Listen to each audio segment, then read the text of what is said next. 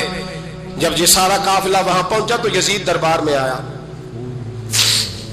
اور جب وہ دربار میں آیا تو بادشاہوں کا طریقہ ہے، گاڑیاں اب ہمارے بادشاہوں نے روٹر والی گاڑیاں رکھی ہوئی ہیں، وہ یوں چلتی ہیں، شور ہوتا ہے پیچھے. اس زمانے میں کہا جاتا تھا با دبا ملاحظہ ہوشیار، پیچھے ہٹ جاؤ، نعرے لگنے لگے.